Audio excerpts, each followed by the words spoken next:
Welcome to the Flow Show No Filter. Welcome, Breakfast Crew. Come on in. Keep your shoes on. You ain't even got to take your shoes off today. It is Friday. And guess what? The thoughts, views, and opinions shared on the Flow Show No Filter are for educational and entertainment purposes only. I am not a professional, y'all. I'm just good.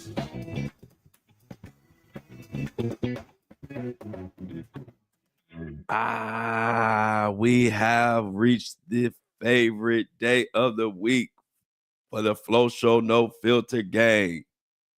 Friday. TGIF. Welcome, y'all. Shout out to everybody listening on Apple and Spotify and the rest of the podcasting hosting networks, platforms, whatever. Shout out to the Breakfast Crew in the building.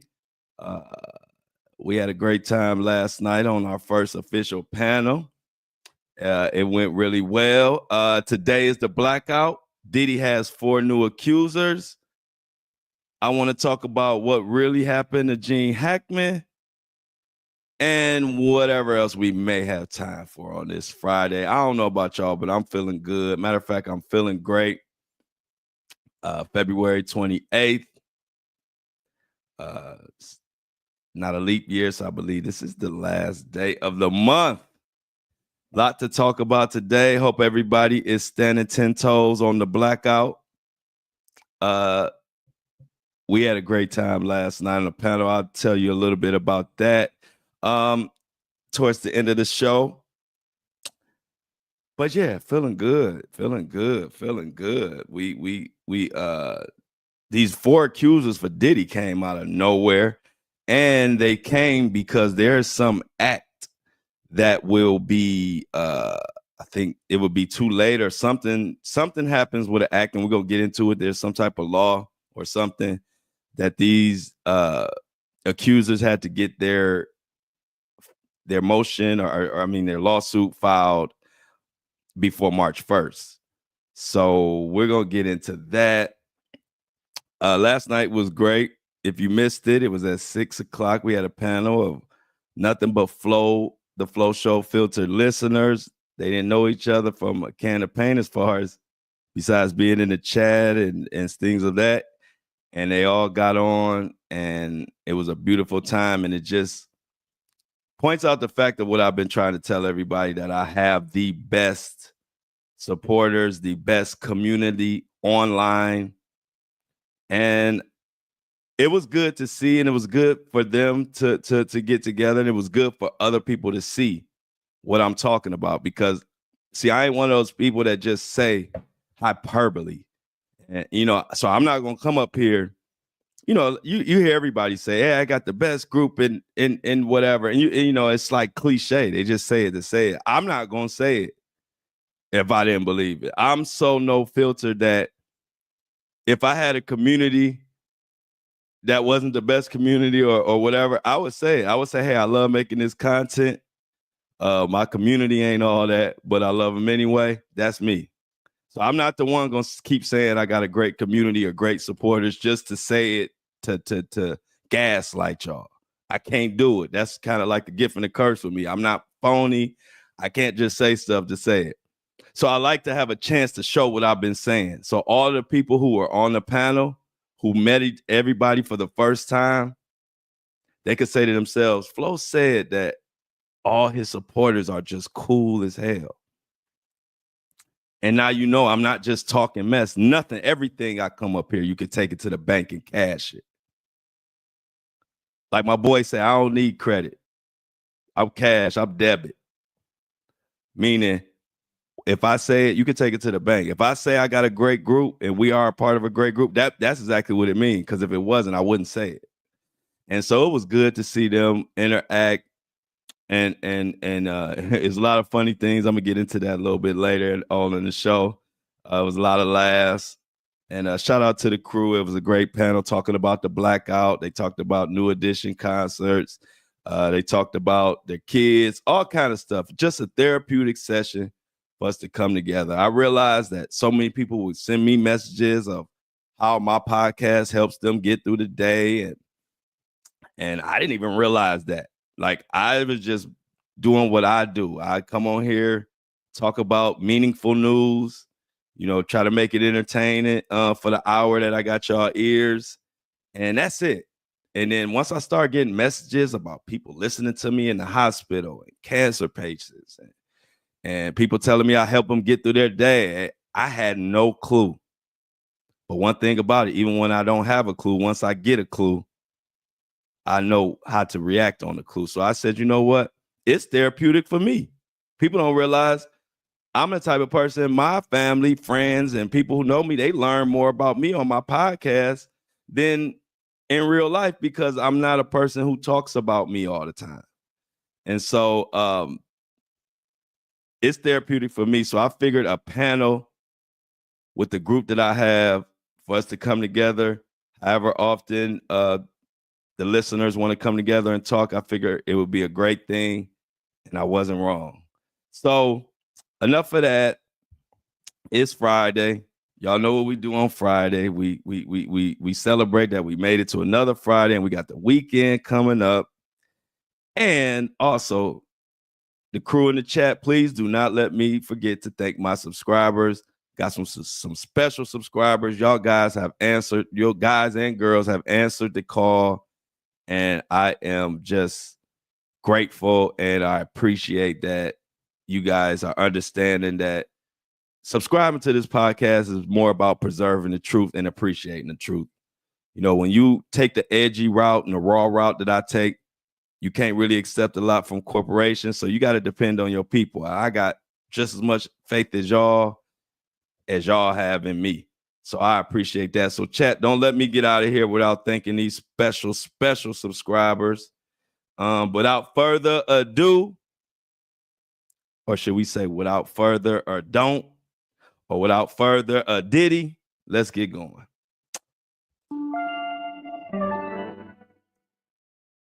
So we got a lot going on. So we're going to talk about Diddy. And from Diddy, I think I'm going to squeeze in Kevin Liles too, because Kevin Liles, I think, is linked to this Diddy situation in some form or fashion.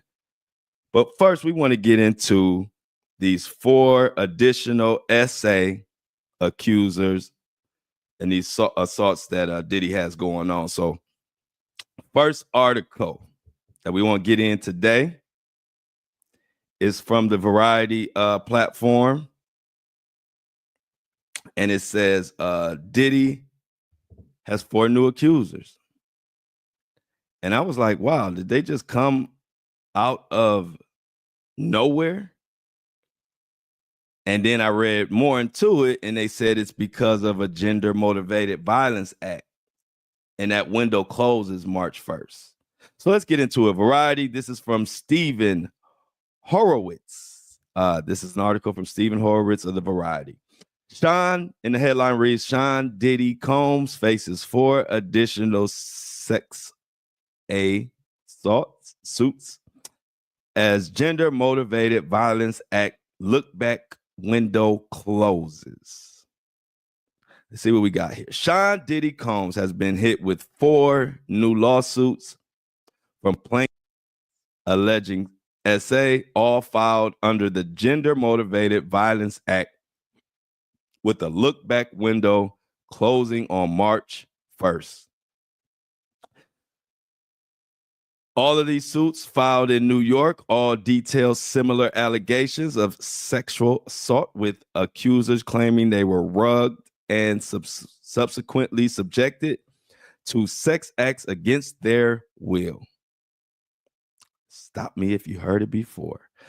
The GMVA was granted an amendment in 2022 that allowed survivors whose claims were previously time barred to file a suit against their abuser during the window period of March 1st, 2023 and March 1st, 2025.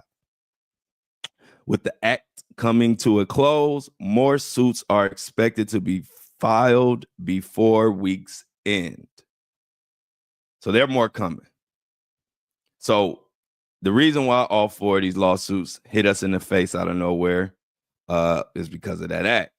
Because I was like, wow, Ford. I mean, we've been getting lawsuits, but I saw there was like one earlier in the day. And then next thing I know, I did some more digging, and it's like four today. And I didn't see many people talking about these four. I saw a lot of people talking about the one. So let's get into the first lawsuit against the Mohawkster. It says the first lawsuit against the Mohawk Diddy comes from Aristelia Benitez, who lived in New York City in 1995 and at the age of 20.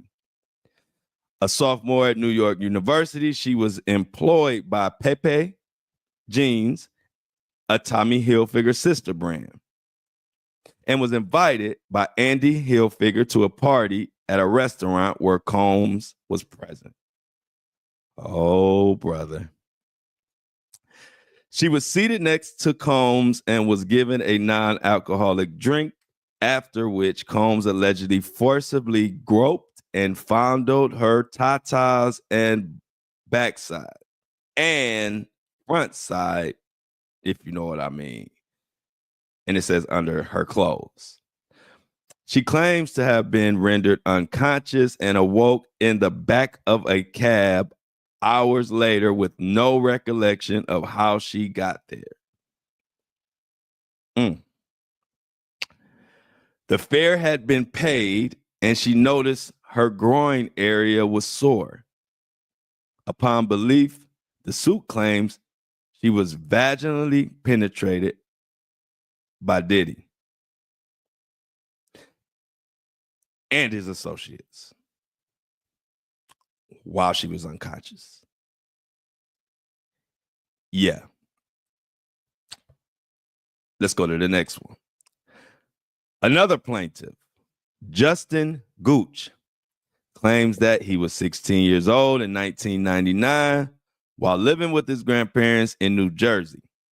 Now, in January, he visited the popular New York City club Tunnel, where he met Combs. We've talked about the Tunnel numerous times on this show. It was a popular club in New York. All kind of craziness went down. And allegedly, this is part of it. So she met Combs at the Tunnel. Combs allegedly invited Gooch to one of the club bathrooms, and once inside a stall, he gave him ketamine, proceeded to penetrate the backside without consent. After the incident, Combs apparently asked, "That wasn't so bad. Now, was it?" This is, like my boy Greg said, these stories are horrific and they just really make you want to just get to the trial to like get some accountability to what really happened or didn't happen, because it's just this is just, you don't even want to believe these stories are true. Sad, but let's go. Now, Leslie Cockrell filed a third lawsuit regarding an incident that occurred in 1999 when she was 24. She ran a scouting business in the music industry. And during that summer, she went to one of Combs's parties in the Hamptons, along with another artist called Jay Stone.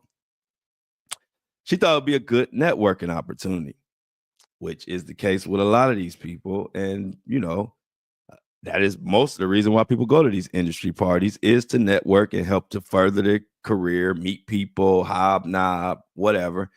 You're not going there thinking that these drinks are possibly spiked and you could be penetrated in all of your holes.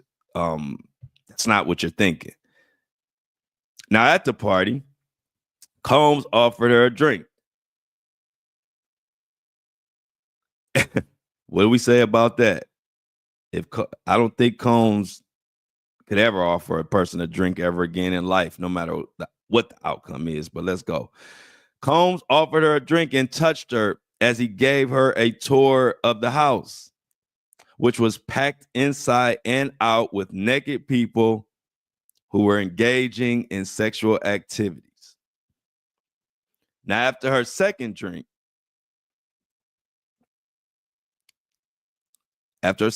she began to feel lightheaded and was guided to lie in a room by herself. Drifting in and out, she woke up to Combs vaginally inside her without consent. Now, allegedly, when she came to, she was sore and was told not to tell anyone what happened. And that brings us to our fourth and final Diddy Combs lawsuit. Now, the fourth one is from a young lady by the name of Kendra Haffney. Kendra worked as a designer for a showroom in Los Angeles in 2007. She applied to a new VH1 show called I Want to Work for Diddy. Y'all remember that show? It was a show about, it's like one of those reality shows. It was in the era where it was like 50 million reality shows on every station. And this was one that they came with. It was called I Want to Work for Diddy. And she was selected and moving to New York that year. One night, she was invited to an after party where she was led to a back room. Now, in this back room, it was Diddy and there were other individuals. Diddy offered her a drink. She accepted. She believes now the drink was laced. She sat down next to Combs, who allegedly guided her head down to have her perform oral on him. She passed out and awoke to Combs sitting at the foot of the bed. Knowing she was rugged and that her inside was sore, she claimed that she was later invited to Combs' LA mansion, where she was subsequently abused. Representatives for Combs responded in a request for comment. No matter how many lawsuits are filed, especially by individuals who refuse to put their own names behind their claims, it won't change the fact that Mr. Combs has never sexually assaulted or sex trafficked anyone, man or woman, adult or minor. This lawsuit is nothing more than a collection of media headlines stitched together with fragments from other lawsuits and baseless rumors. With the deadline for New York's Gender Motivation Violence Act expiring tomorrow, opportunists are scrambling to file last-minute meritless claims. We live in a world where anyone can file a lawsuit for any reason, but that does not make the claims true. Mr. Combs is confident he will prevail in court. Now, I don't know what you think about those, but all I know is no matter how you spin it, Diddy is cooked. It's just too many stories, and the odds of every last one of these stories, or even like every last one of these stories not being true, is like you probably have a better chance of being struck by lightning and winning the lottery ticket and winning the lottery at the same time. So as we approach this enterprise letter, we got these lawsuits. We know they trifling. We've already heard the stories. He gives a drink. They feel crazy. Next thing you know what happens. And it's starting to seem like that's the culture. Or that was the culture, or that is the culture. I don't know. I'm not a part of that culture. But dominoes are falling. And when I say dominoes are falling, there's another case of sexual, you know what? And it's from another exec. It's Kevin Liles. Know if you heard about it. But this Kevin Liles, which is another music exec who was in the Diddy, at the Diddy parties or in the Diddy culture of the days when you could just do this. See, what's happening is you could just do this and get away with it back in the day. What's happening is everyone has a voice now. And so these skeletons are coming out. And so why do I say Kevin Liles, the big record exec that was at Warner Music, what makes me think that his has something to do with Diddy? So check it out. If you know the music industry, you know Kevin Liles is up there at the top with Diddy, with Jay-Z, with all of these guys, L.A. Reid. You know, this is the top of the top. And it's a small world at the top. So they all hang. They know each other. They know what's going on.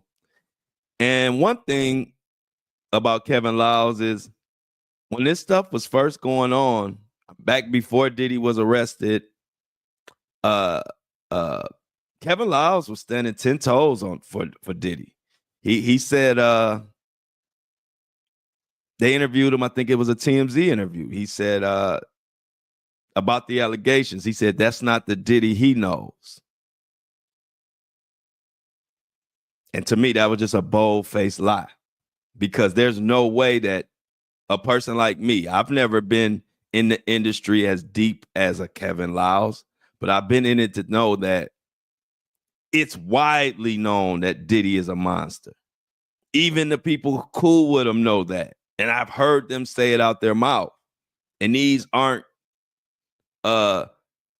roadies. These are top execs who I've heard out their own mouth say what type of stuff Diddy was on and this and that Diddy was something else and Diddy is something else. So see, to the average American or to the average person who's not in this industry or privy to the information, where I was an artist back in the day. So I was around to hear conversations. And so to the average person, you might not know, you don't know Kevin Liles or don't know, none of the stuff about Diddy, or you're not around this mess. So Kevin Liles say that, you say, okay, well, he's just saying it's no big deal. But somebody like me that knows exactly what these people, they know. So I would respect Kevin Liles more if he didn't just don't say anything. If he didn't say anything, I wouldn't have much to say. But for him to actually put out there and say that's not the Diddy he knows, when he knows, everybody knows that Diddy is a monster and has been a monster, even his quote unquote friends. So for lying, this is what you get. For being someone to help keep this mess going, now you're under the fire. So let's talk about Kevin Liles. And there's something else about Kevin Liles' situation that it trips me out, because Diddy was arrested around September 6th, right?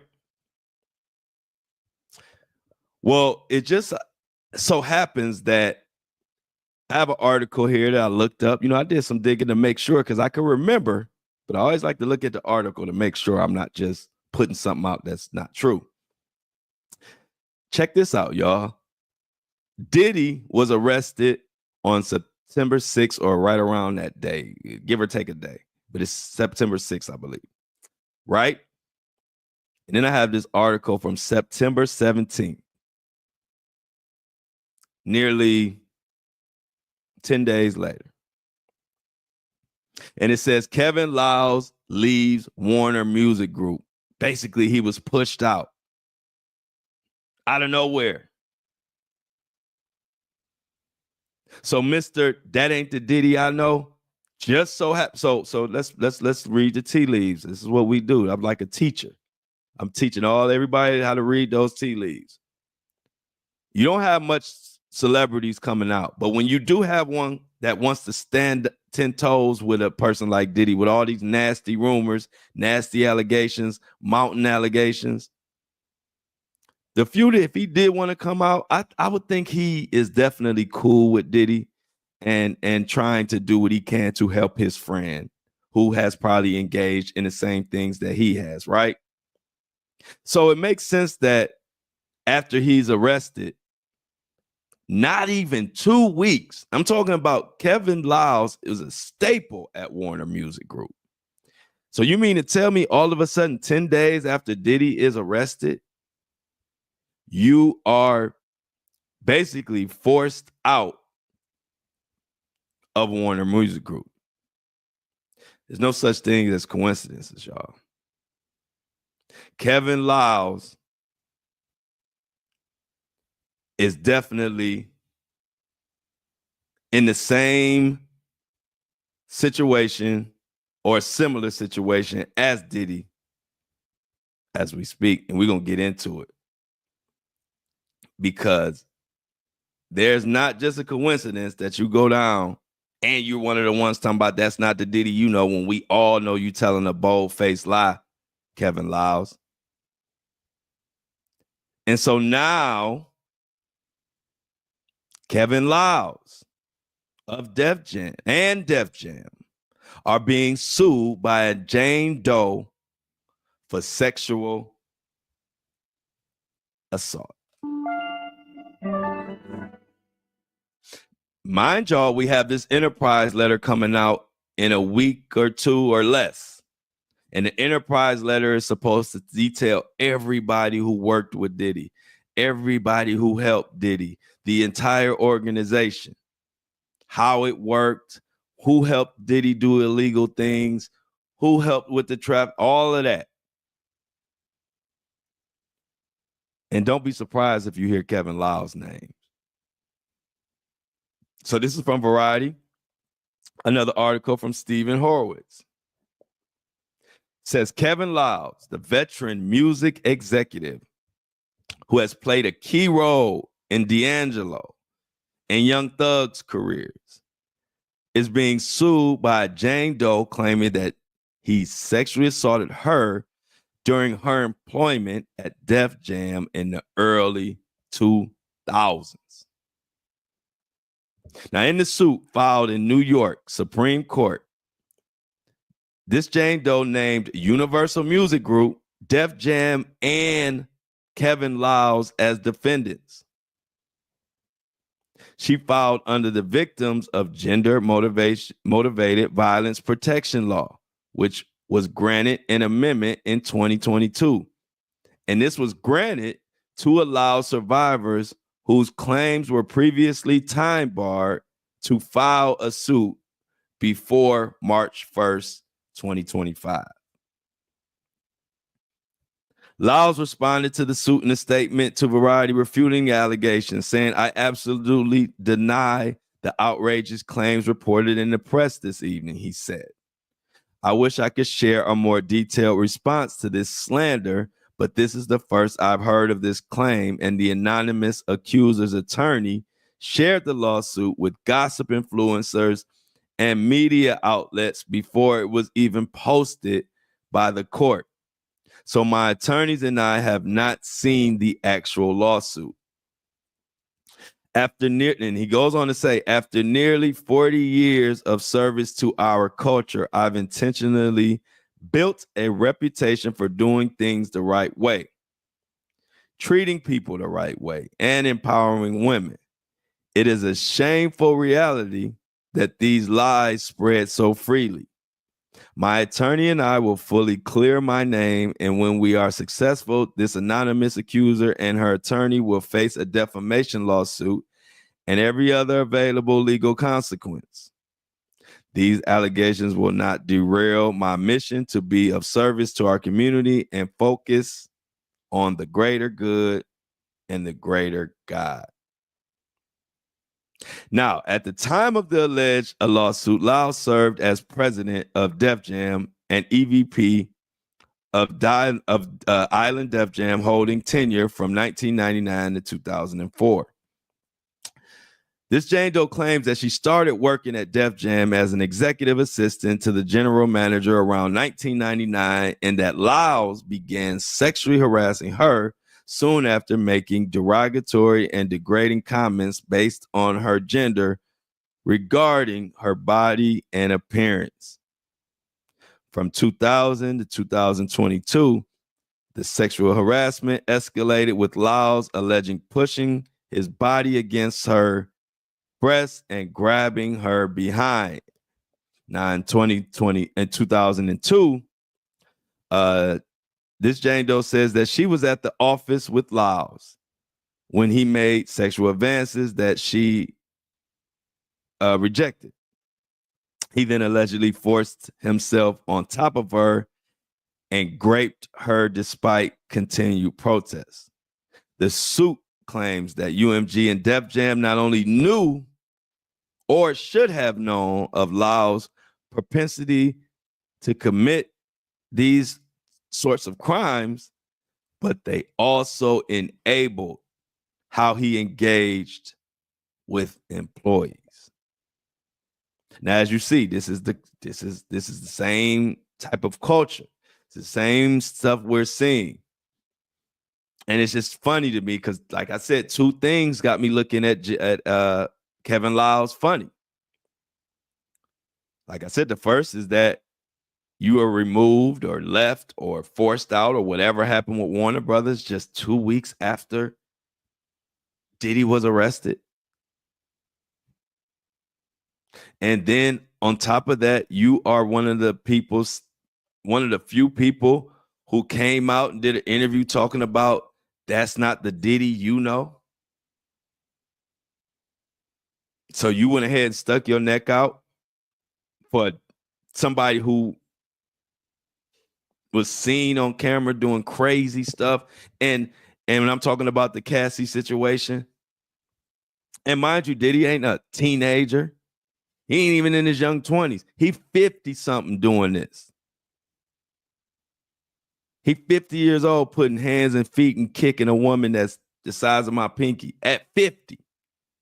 And you sticking your neck out saying that's not the Diddy you know when the allegations came. So now you in the hot water, boiling. So it goes on to say in 2002, I'm sorry, I keep saying 2022. Sorry, y'all. In 2002, Doe says that she was at the office with Lyles when he made sexual advances. Again. And in a statement shared to Variety, the attorney for Jane Doe says, "We commend our client for her determination to seek justice for the sexual abuse she endured, as well as the sheer bravery it took to come forward against a well-known celebrity figure. In our lengthy experience defending sex abuse victims, we have witnessed a common thread, and that it is often not alone. They are not alone in their abuse. Based on the violent and egregious conduct, we expect that others were also abused, and we hope that they can also come forward to share their experiences in pursuit of justice." Of course, representatives of UMG did not respond at the time. Now, in 2023, Lyles was named as a defendant in a $25 million sexual assault that was filed against singer Trey Songz. Kevin Lyles manages Trey Songz. I don't have to tell y'all, most people know how many lawsuits and the craziness that Trey Songz has been involved in. And this is his manager, Mr. That's Not the Diddy I Know. But we all know Trey Songz has been caught up in a lot of mess. And I know personal stories from people who were there. Trey Songz is wild. I'm just going to tell y'all. It ain't my place to go into the details because until he's in a court of law or it's time to come out or say this or say that, I'm just going to let y'all know Trey Songz is a wild boy. And so now that I'm seeing Kevin Lyles, he manages Trey, he got this a lot of smoke. He's standing up for Diddy. Kevin Lyles, you looking like you about to go down, bruh. It ain't looking good. The Jane Doe who filed the suit claimed that Lyles ignored the growing accusations against Songz over the years. I can confirm that.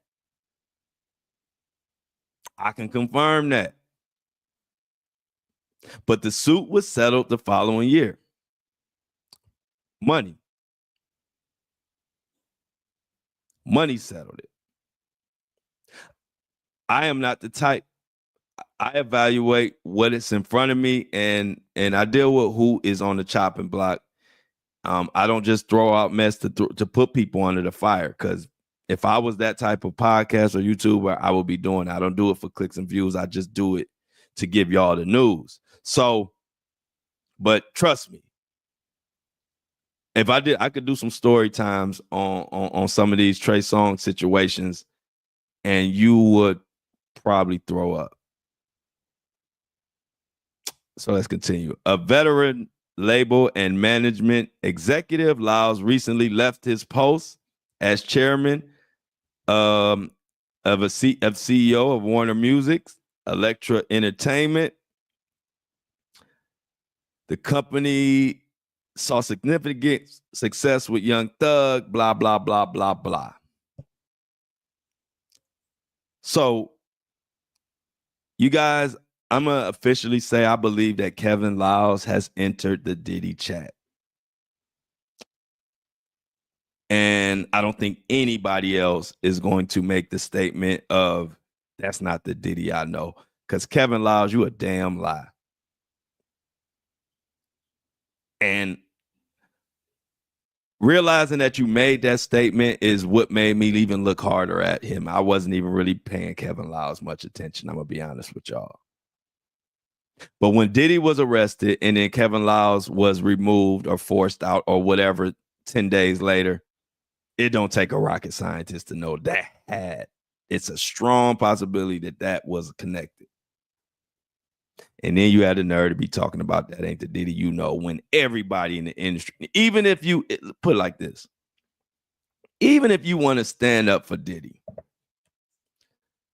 if you just want to be honest about it, because, hey, I'm not going to say, we all have friends and we want to stand up for our friends and we care about them. We don't care what they're going through. So, hey, I would give you that.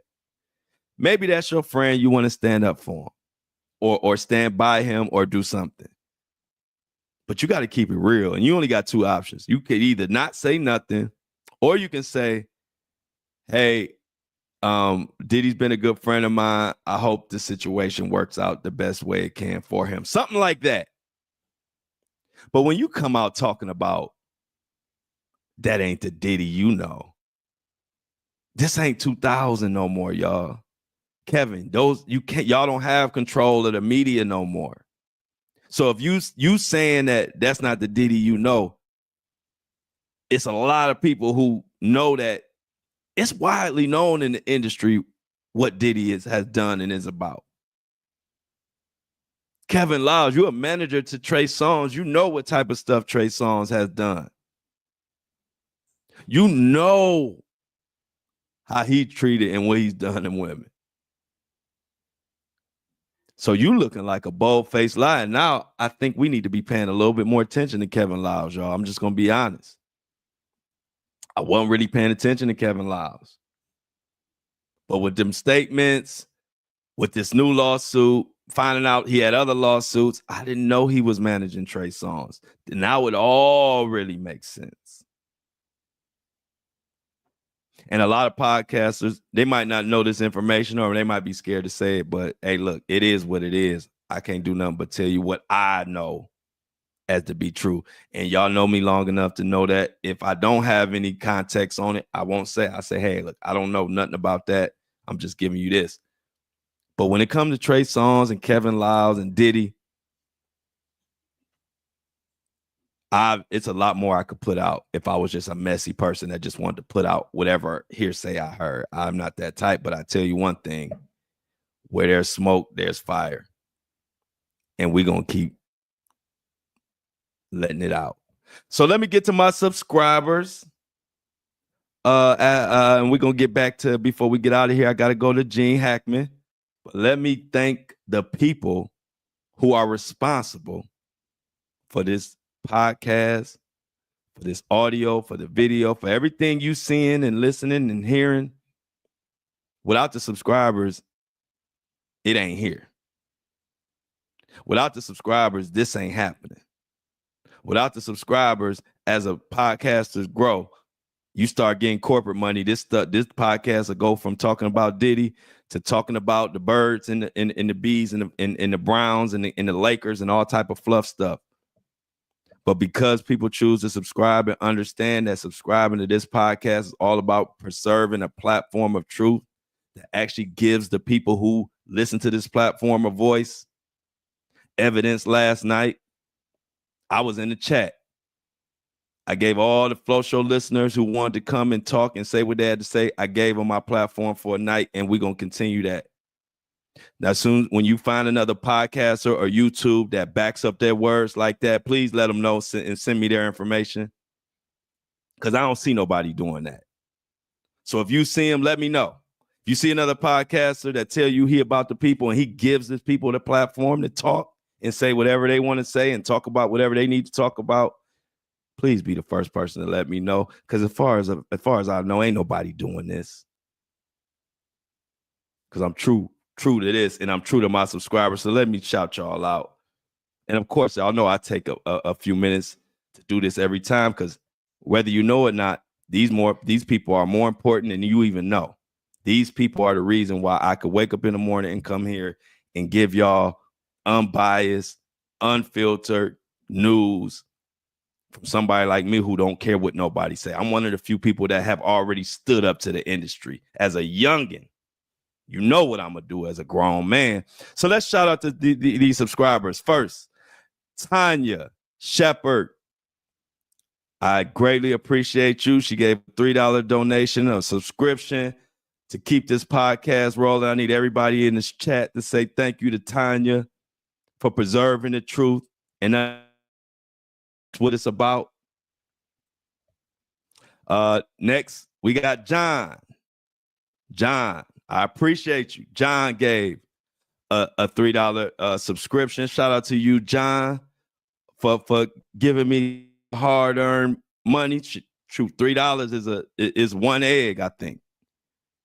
At this point, $3 can go buy you one egg out the supermarket. And I appreciate you for subscribing to the podcast. And we got two special.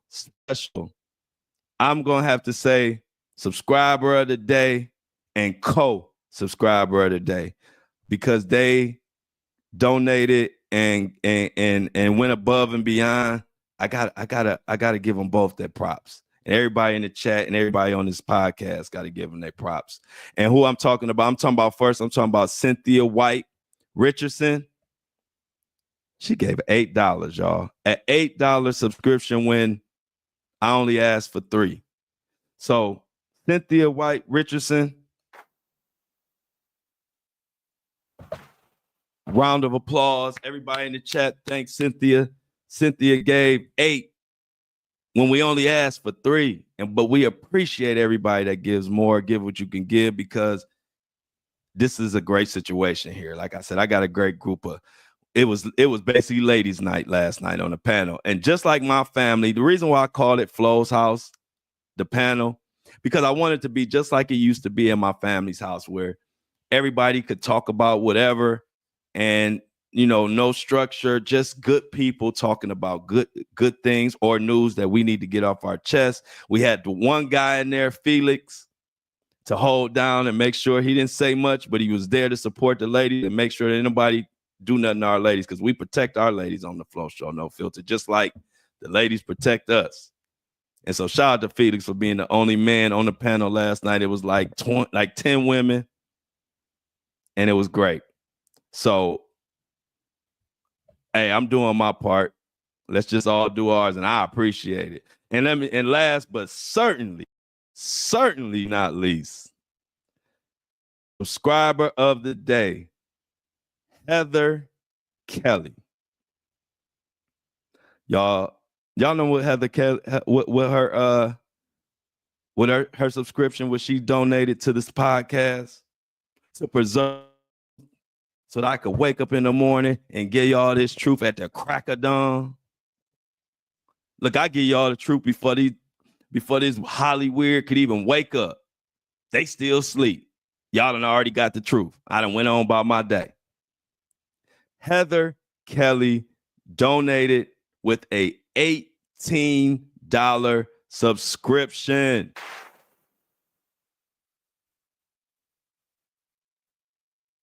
Heather Kelly is holding this podcast down. So let me get some thank yous to Heather in the chat. Let me get some thank yous to Heather in the fan mail. Thank her directly if you know who Heather Kelly is.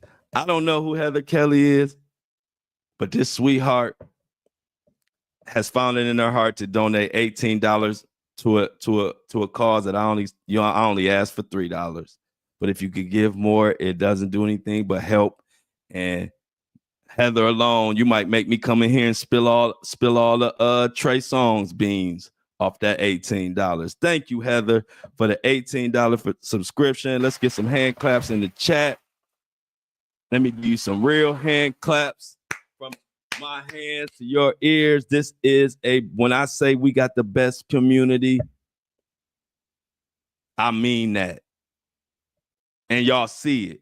If you missed the panel last night, I will be taking a clip and uploading some of the panel to the audio podcast for free for everybody to listen to over the weekend. I'm gonna do a clip, clean it up a little bit, and so you guys can get a chance to listen over the weekend. You know, I don't do a podcast anyway, so you'll get some bonus coverage of that panel just to get an idea so you can listen to what I've been telling y'all. I'm one of those people. I'm like to show you better than I can tell you. And I know I've been telling you about how cool the Flow group is and how blessed I am and how blessed anybody who's a part of this situation, how blessed we all are. But I want you to hear it for yourself. The funny thing about the panel was two things that was funny. The first thing was the panel was set up to tell everybody about the blackout. And what and the information about DEI and all that. Y'all, that panel got up there. They talked about the blackout for about 5 seconds. And for the rest of the hour and a half or almost 2 hours they were on there, it was just talking about all kind of stuff. And I loved it. But at the end, they made sure that we wrapped it up and we reminded everybody about the blackout today. But I thought that was very funny. I actually told my best friend about it. I said I was in my mind picturing that they were going to be talking about the blackout and DEI and this and that for about 40 minutes, at least, before they went into whatever else they went into. Y'all, they talked about the blackout. It was like announcing. It was like the no morning announcements at school when you talk about it for about 3 minutes and then the rest it was whatever. And I loved it. And another thing that was funny is they were supposed to get out of there. Shan, that's my sister from another mister. Shan, I've been teaching her and working with her, and we've been working together. Her content creating. We met on TikTok when I was doing the Rasheem Carter case. And I done had Shan doing brand deals. I've had Shan making commercial, taking pictures. I love Shan because she's always willing to try. And yeah, last night she hosted the panel, did an excellent job.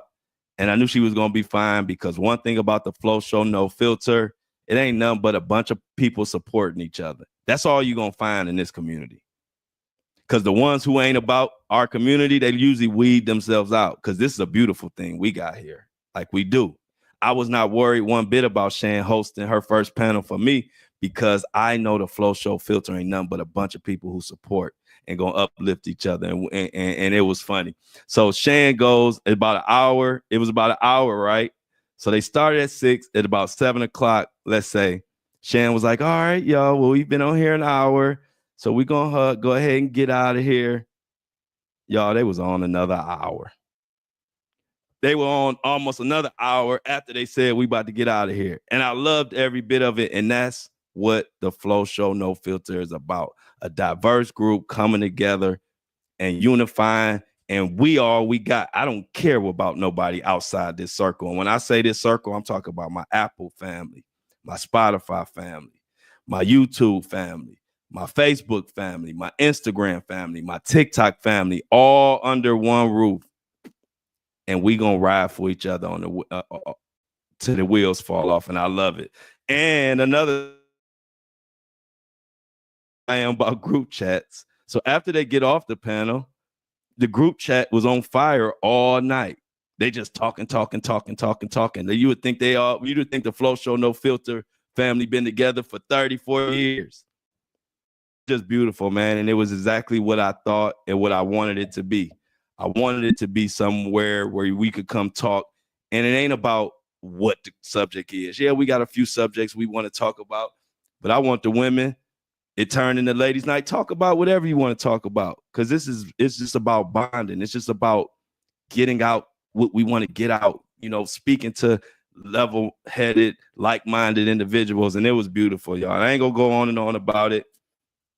It was special, and we're gonna do it again. And like I said, look out for tomorrow. I will definitely put a clip.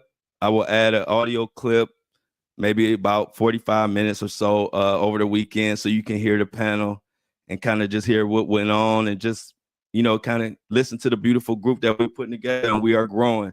So like I said, shout out to everybody who subscribed. I really appreciate you. I will continue, as you can see, every day, 7:30 sharp. Like my daddy and my mama raised me. Y'all see that thing is uploaded. I do that on me. Ain't nobody telling me to do that. You know who telling me to do that? My people, like y'all, for supporting. Ain't no way y'all gonna support me, and I ain't gonna get my ass up and to do what I'm supposed to do. That's the family, and that's where I come from. So I appreciate y'all, and y'all ain't gonna just hear it out my mouth. Y'all gonna see it in me giving up 4 hours of content every day. I still have people in fan mail that be like, oh, I wish you would have talked about this. You didn't talk about that. I'm like, I love it. It doesn't bother me when people complain. And when I say complain, I don't mean like in a bad way. But when people say that, that's a positive to me.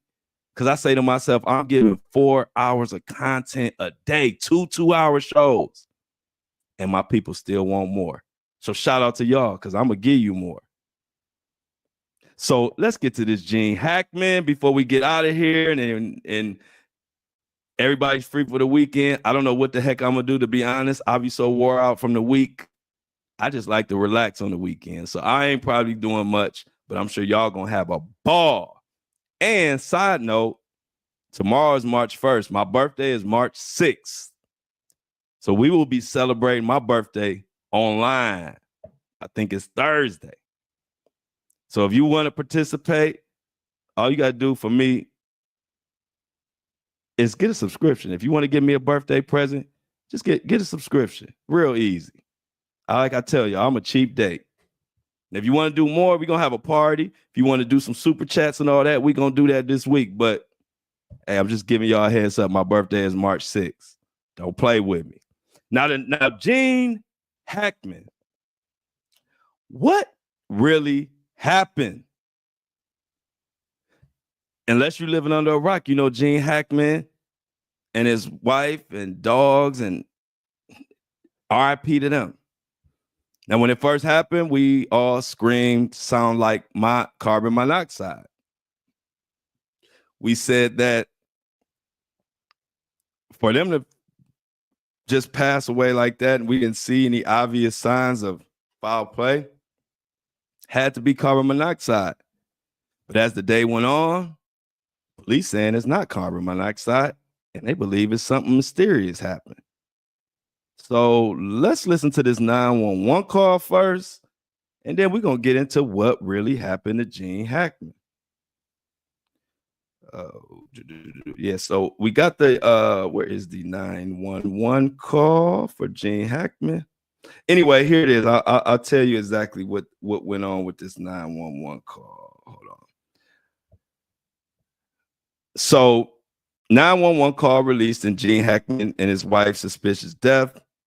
The wife was found decomposing with signs of mummification. Very sad, very mysterious. Two-time Oscar winner, 95-year-old Gene Hackman, his wife, one of his dogs, all found dead together. Let me start that Very off. sad. This is Cuomo. Matter of fact, y'all, this is Cuomo. This my mom. My mom loves Cuomo. She wants me to be like Cuomo. That's her boy. So let's listen to what he said. Very sad, very mysterious. Two-time Oscar winner, 95-year-old Gene Hackman, his wife, one of his dogs, all found dead together. First, it was said no foul play. Weird. Well, that's changed. The deaths are now being investigated as suspicious. Betsy, the wife, found first in the New Mexico home, in the bathroom, lying on the floor. A prescription bottle on the counter, pills scattered around. Their German Shepherd, dead in a kennel, clothes in the closet near the wife. But two other dogs found alive. Hackman, found in the mudroom. Cops on the scene suspect he had fallen. Both of the bodies had started to decompose, indicating they'd been dead for a while. Door found partially open, forced entry. No signs of blunt force trauma, meaning someone came in and hit him. Very sad. So the fire department says of carbon monoxide poisoning. That was my guess early on. Initial autopsies show no external injuries. Initial. What did they find on the inside? Toxicology. We don't know yet. Here is part of a 911 call that was made by a maintenance worker after he looked inside a window of the house and saw bodies on the floor. I think we just found one deceased person inside the house.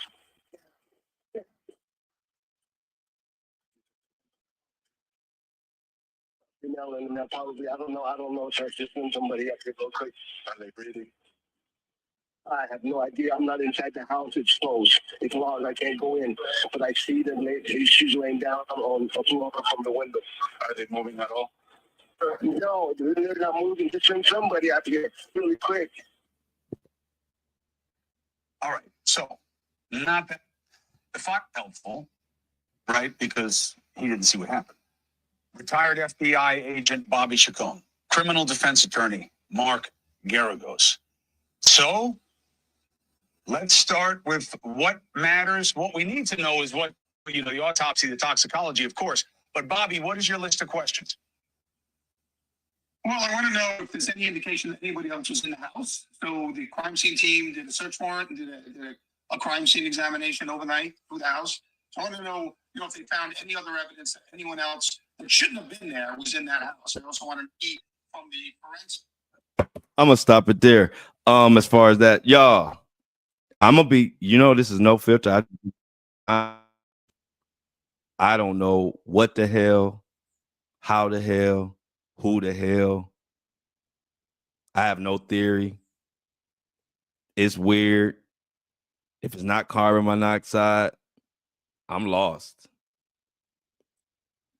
I haven't even, I've been so busy with the Kevin Lyles and the Diddy and all the different little stories that I had to cover today. I didn't get a chance to dive deep into this Gene Hackman situation, but it don't add up. It don't add up. So before we get out of here, let me tell you what we know about. It comes from CNN. Actor Gene Hackman and his wife were found deceased in their home this week under suspicious circumstances. And here's what we know. Like I said, the cause of death are not yet known. You heard Cuomo from News Nation. The pair did not show any external trauma. No immediate signs of foul play. they're even saying it appears to have been several days they were there unalive, possibly even up to a couple of weeks. As we all know, Hackman, 95 years old. I did not know he was 95 years old. Like I told my guy Greg on the other show, I don't know why I thought he was just in his 70s or something. But anyway, you all know he was an Oscar-winning actor known for his roles in films such as The French Connection, Hoosiers, we talked a lot about, Unforgiven, and The Firm. The 911 caller says they saw Hackman and Arakawa lying on the floor through the window. That's how their bodies were discovered, by maintenance workers at the home just before 2 p.m. A caller told 911 they could see two unconscious people through a window but could not enter the home.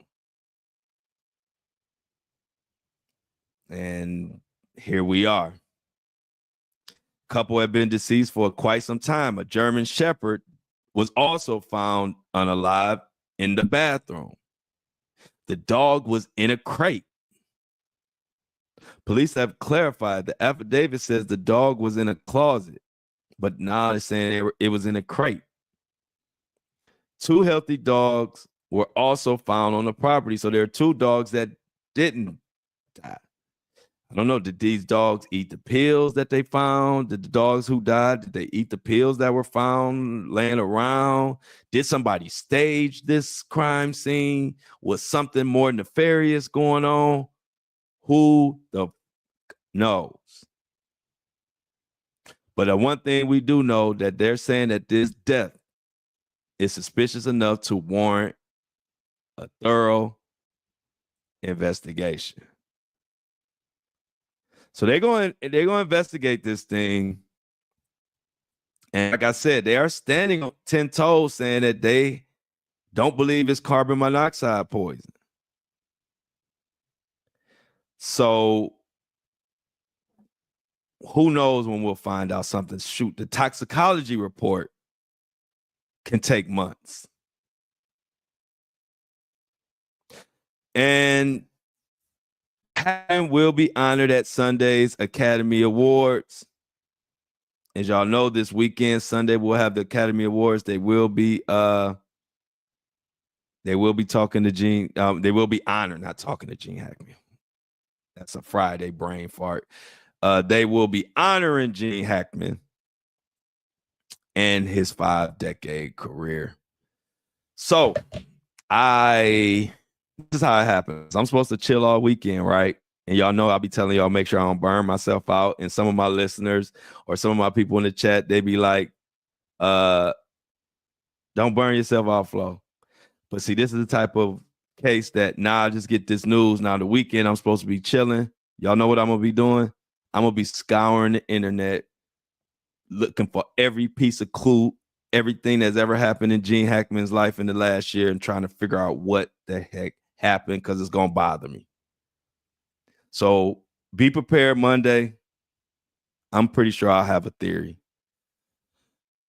Other than that, we about to get out of here. Everybody enjoy their Friday. Apple and Spotify, I love y'all. For y'all have been the start of my podcast journey. Started from my Apple and Spotify listeners supporting and downloading the heck out of my podcast to give me the momentum to keep going. So Apple and Spotify listeners, y'all will always be special. Y'all tuned in starting on, I think, October 30th of last year. And y'all ain't tuned out since. So enjoy y'all weekend. You know, I'm going to kick it a little bit more on YouTube Live.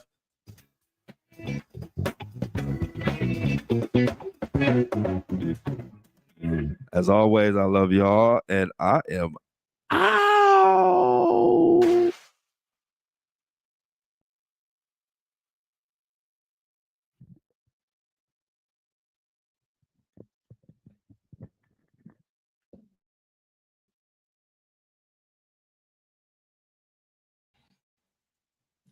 Breakfast Club. Another one in the books. Y'all. TGIF, y'all know the routine. We about to get our Apple and Spotify listeners upload it so they can get their day started. And I'm going to kick it on here with y'all for a while. We're going to talk a little bit about this, a little bit of that, a little bit of this, a little bit of that. A little tea, a little coffee. Talk about last night a little bit.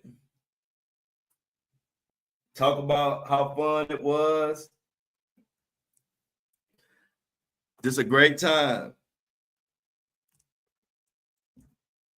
What do y'all got planned? Yeah, my B-Day next week, y'all. You know we got, you know it's party. My ticker on there. My ticker on there. Don't y'all see the ticker at the bottom?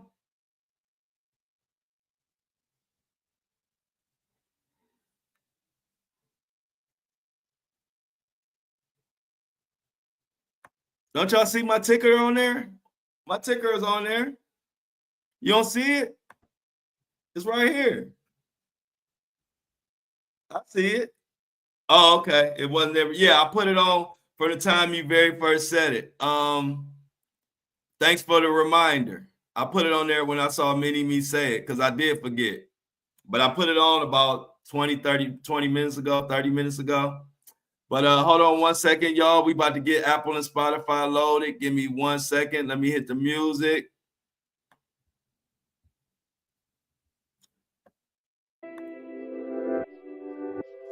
Let's get Apple and Spotify ready to go.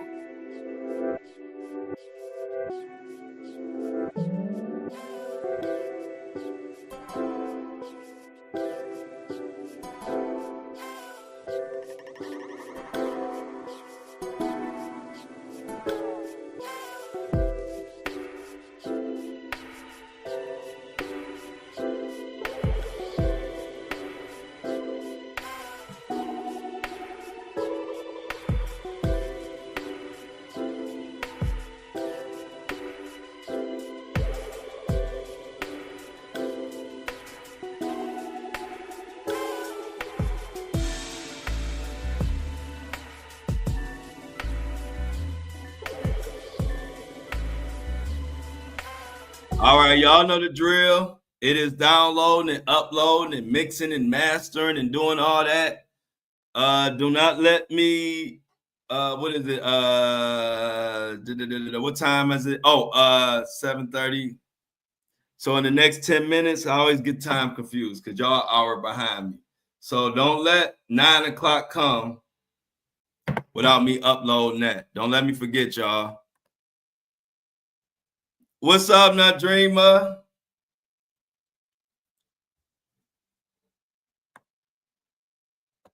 Did you see Stephon Diggs suing my? I got to get into that.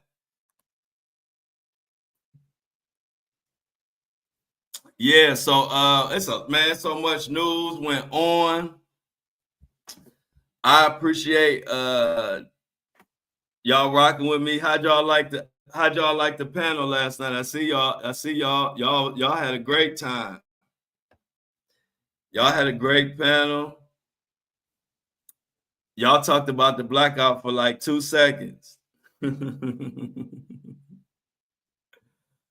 was like, that's when you know you're having a good time. The conversation was just flowing.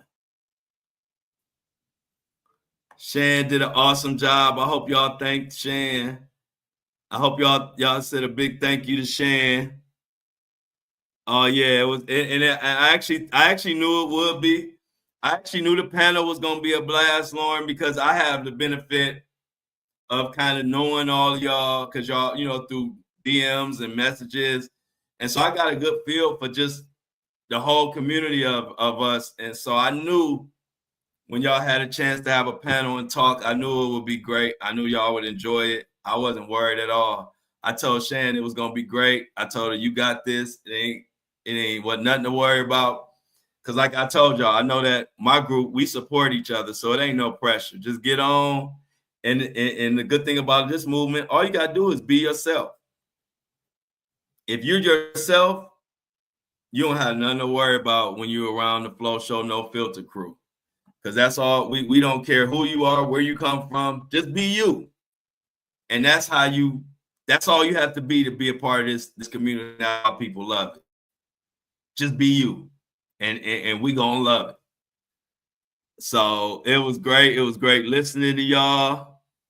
It was great seeing that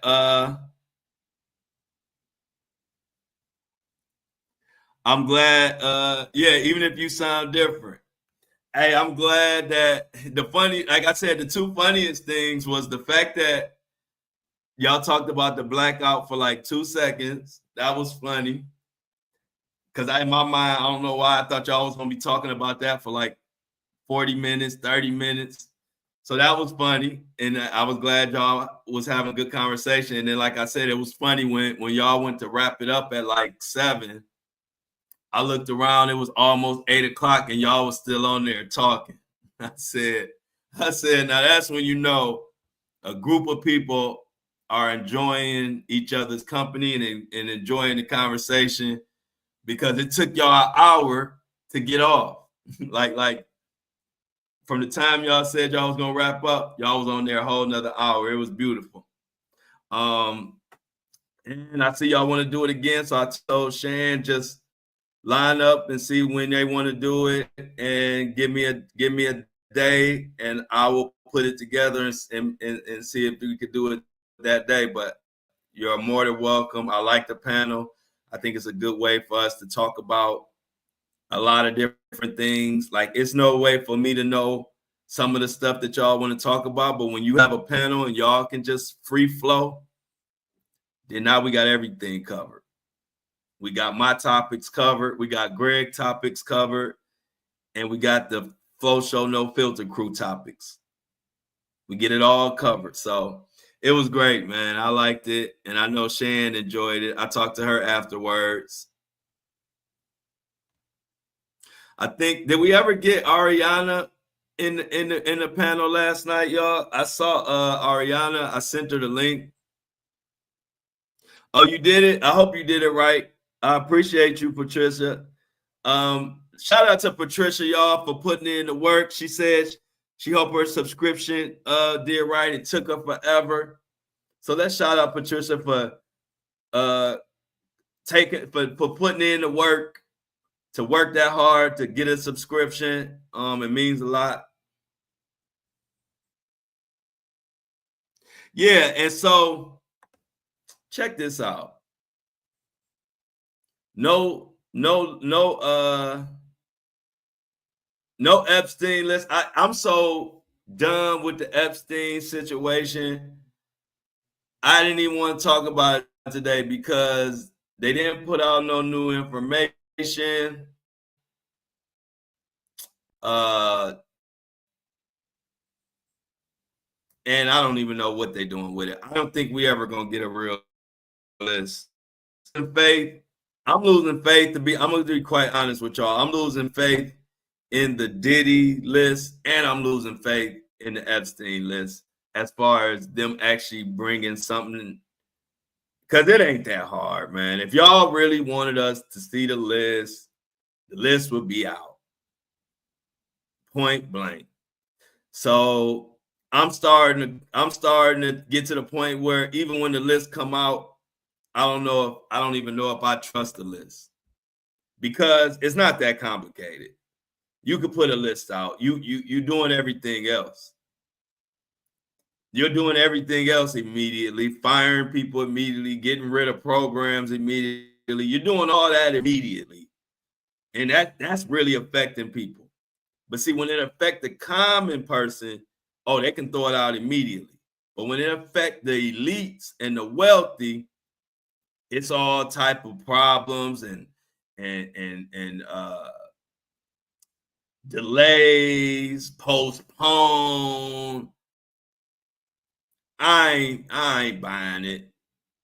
Y'all just use it to act like y'all use saying y'all gonna put the list out as a way to make us think that this country is trying to be transparent, when at the end of the day, all everybody care about is money. That's all everybody care about. If they wanted that list to be out, the list would have been out last year. The list would have been out this year. The list would have came out a week after the presidency. So now I'm kind of turned off on the whole list thing. I'm looking more forward to the actual court cases and following those. As far as the list, of course, I'll cover it if it ever comes out, but I'm not really even excited about even whatever list they're going to put out. At this point, it's going to be doctored. It's going to be redacted portions. So screw them and their list. Let's just keep doing what we do. Exactly. It's so many side deals and money exchanging hands. No confidence in that list no more, y'all.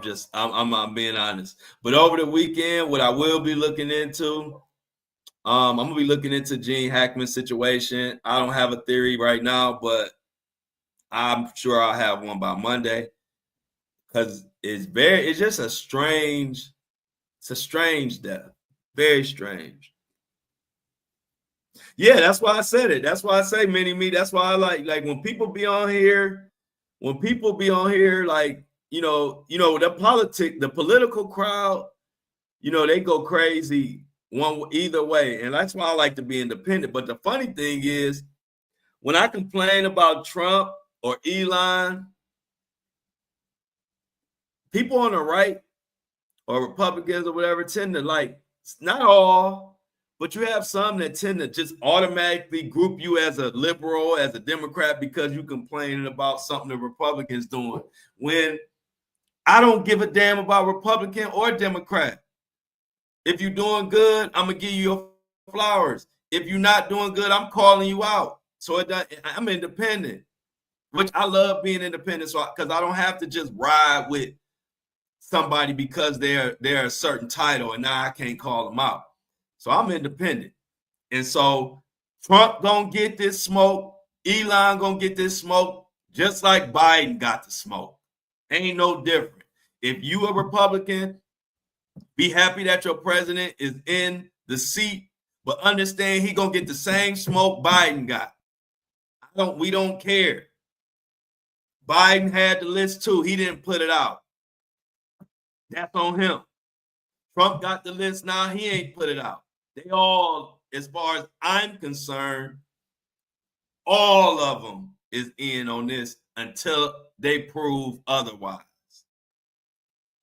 And that's where I'm at with it. So if you're a Republican or a Democrat, don't get mad at me because I'm independent. So I'm calling it. I've been complaining about what Biden was doing. Where was y'all at then? Now y'all president is in the hot seat. And yeah, we're going to bring it up. I don't care about people trying to bully somebody into, just because I have a different opinion of Trump or Elon. Some people think they can bully you into the other side. And it's like, nah, I'm a truth teller. I ain't going to tell you no lie. They BSing with the list. So if I can call out Biden about the $100 million that Ukraine telling that they didn't get from Biden, I can call out Trump and Elon on they crap too. So it's an equal opportunity smoke here. Ain't nobody beyond reproach. Trump, Elon, Biden, Kamala, whoever. My loyalty is to the people. And anybody that want to argue with me and stand up for an elite, you ain't my crowd. This is the people's podcast. I represent the people. I don't represent Democrats. I don't represent Republicans. I represent the people. And why I say that? Because it don't matter if it's a Republican in the office or it's a Democrat in the office. When my people say, hey, Flo, this ain't right, I'm calling them out. With that being said, it's going to be a beautiful weekend. Power to the people. Thank you. Because when I got to get into a back and forth with somebody, one of our listeners or supporters, I got to get into a back and forth with them about Elon Musk. Me and a common person, I'm arguing with them about an elite that got $365 billion, and you trying to stand up to me for him, you in the wrong movement. This movement is about the people. I ain't about to argue with nobody about no one percenter. We trying to just keep our scraps, and they trying to take that away. Now, when Elon do some good stuff or Trump do some good stuff, guess what? I give them their credit. And then when I give them their credit, then I got Democrats mad at me. I don't get it because I'm independent. Don't get mad at me. I'm just being honest. I give you some good news about Trump. I give you some bad news about Trump. I give you some good news about Elon. I give you some bad news. I give you some good news about Biden. I give you some bad news. It don't matter. My loyalty is to the truth and to the people and not nothing else. And so don't wave no Diddy list and Epstein list in my face and think I'm about to be happy. Drop it. And if you ain't going to drop it, shut up about it. That's where I'm at with it. At this point, I don't even give a damn about the list because too many games being played.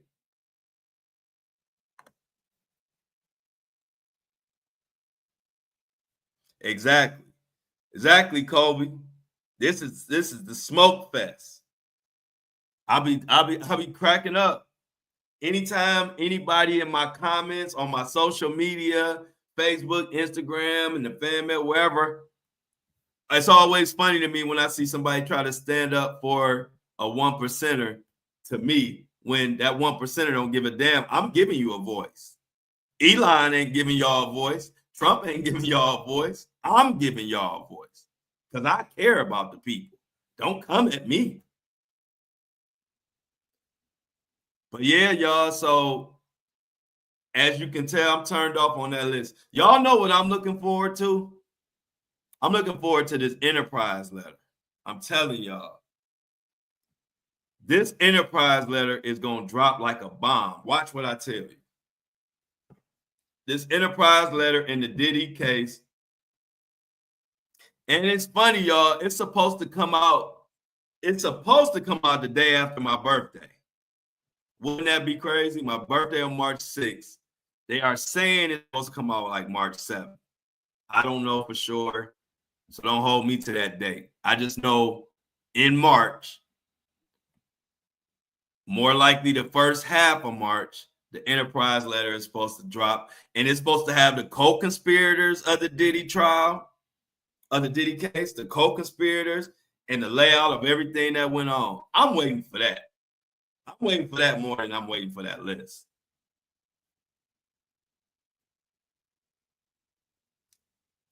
Yes, it's going to be a beautiful. Oh, okay. So look, y'all, Jennifer birthday March 5th.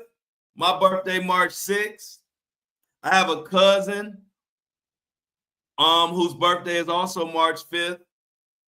And I have another cousin whose birthday is March 4th. There's a lot of birth. And my granny, God rest her soul, the one who put a lot of this that's in me, a lot of this, the storytelling, the uniting people, a lot of what makes me who I am comes from my granny. Her birthday was March 2nd. Rest her soul. She was a fighter, but she was a person that everybody loved.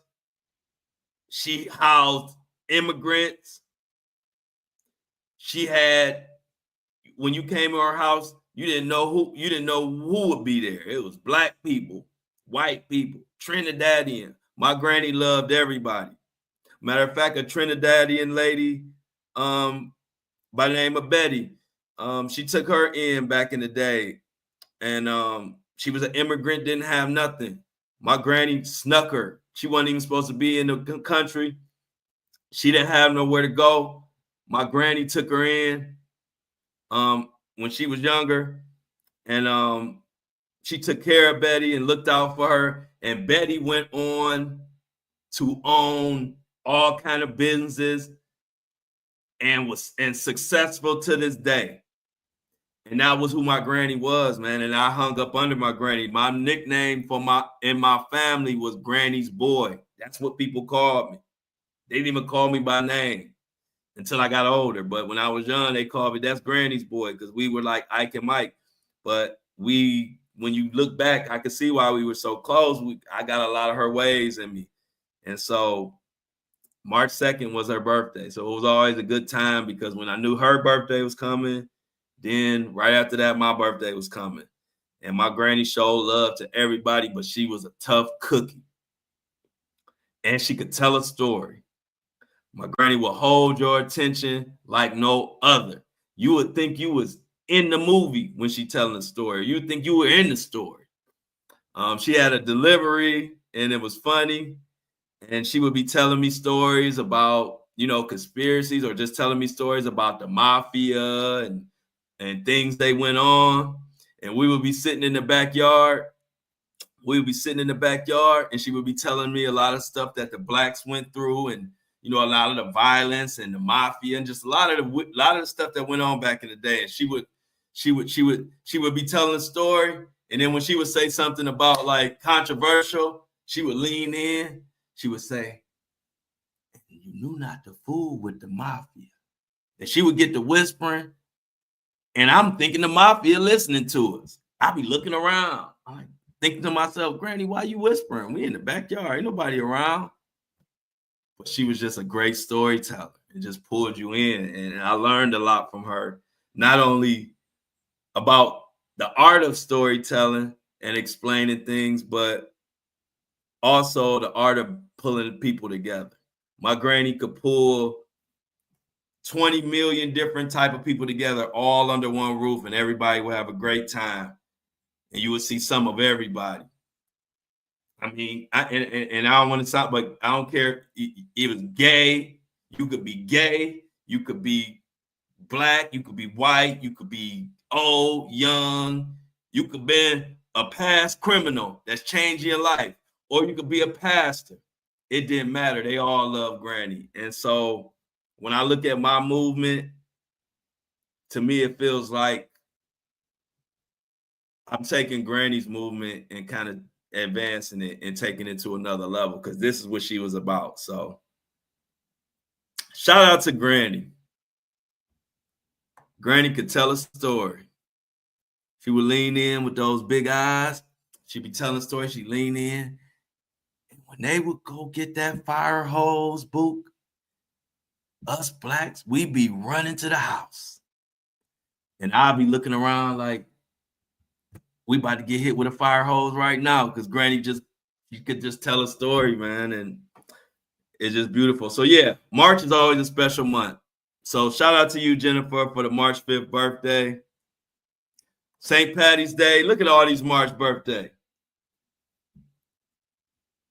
An anonymous woman. Breaking news, Mini-Me says an anonymous woman from Indiana alleges Miller raped her in 1998 when she was 15 and he was 19, and working as a youth church leader per the complaint. If you don't know what she's talking about, J.P. Miller, I believe this is, John Paul Miller, the guy that a lot of people on the internet suspected had unalived his wife, Micah Miller. Police say she shot her own self in a river or a lake, or a body of water, and it didn't sound right. And a lot of people thought JP had something to do with it. He was never took in for any charges or even suspected by the police. But after that, there have been a lot of rumors of lawsuits, but they coming now. Now it's getting real. So I don't know. It looks like we might have JP on for another interview for him to tell his side. As y'all know, I was the first person to interview John Paul Miller. News Nation wanted to interview him before me. CNN, like all the major news outlets wanted to interview him. and him and his team decided to have me do the interview. Y'all ain't remind me to upload the stuff, but luckily my phone did, so give me a second. Let me put the music on. Y'all slipping. This is the first time y'all done slipped.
So y'all, Apple and Spotify are ready to go. Apple and Spotify are all loaded up to go.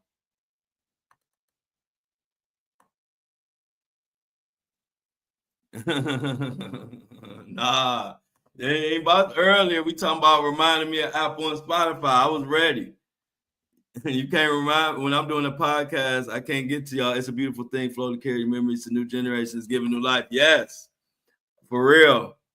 It makes it all the better. Like I'm saying, I know Granny looking down like that's my boy.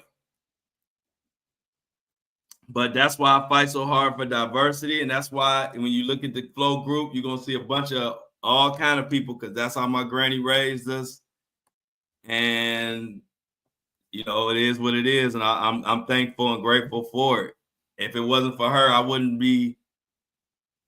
I don't know. I wouldn't be so open to everybody and everything like I am. My granny, she exposed us to a lot, you know, that a lot of my friends didn't do. Like Granny, she made sure we went camping.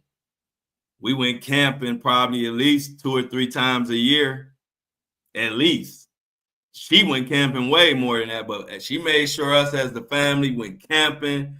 We went fishing all the time. We did nature hikes. We made s'mores. And when we went camping, it was an itinerary. We didn't just go out there running around. We went camping. We went fishing. Then on this day, we making s'mores. Then at this day, at this time, we getting together as a family and we gonna talk around the campfire. We gonna have a dance contest. It was different.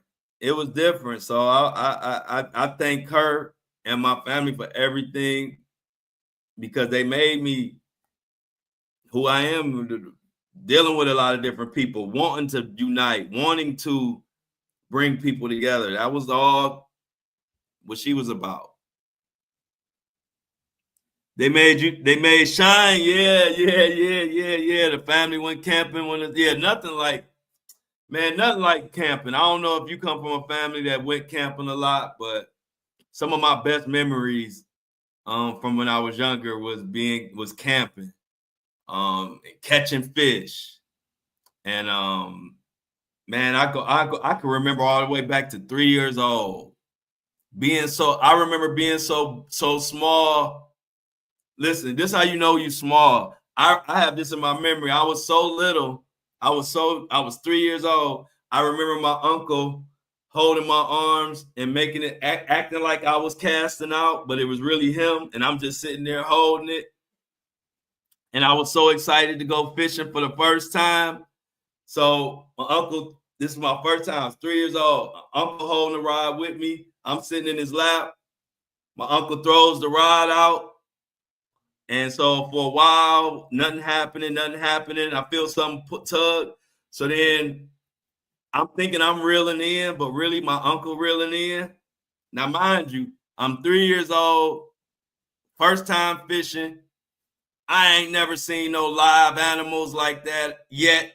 I'm only 3. I don't know much about life at all. Y'all, when he reeled in and he pulled that fish out and that fish started swinging towards us, I jumped out his lap. And ran. They said, "Boop." I told you they call me Boop. They say, "Boop, you caught a fish. That's good. You can't be scared of fish." I was like, I thought the fish was supposed to stay in the water. It was funny. So I done caught a fish, and I ain't know. It was all fun until that fish was out the water and was coming my way. I was like, no, I don't like fishing. But of course, I went on to like fishing. But that was my first fishing experience. I was 3 years old.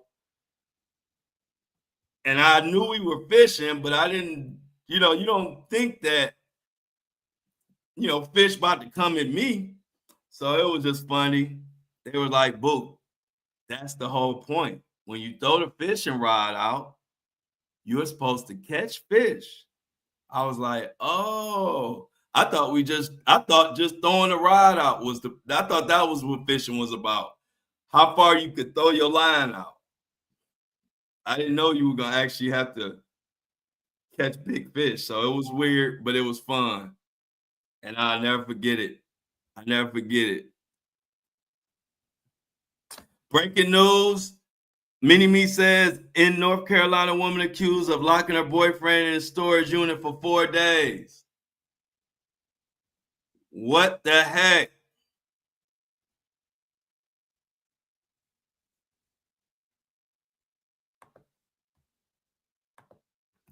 What happened?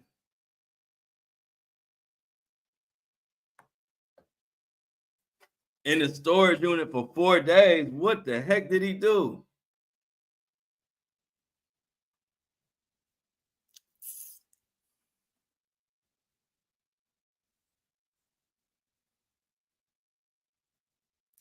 Breaking news, courtesy of Jennifer, y'all.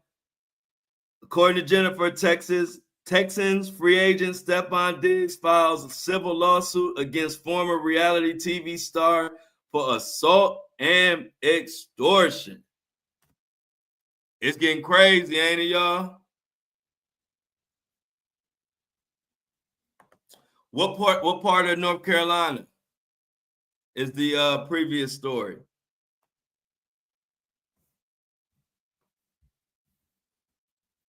This reminds me, we say there was a college student, courtesy of Mini-Me. According to Mini-Me, college student dies during alleged fraternity ritual. That reminds me of a story that I covered about a guy by the name of Riley Strain.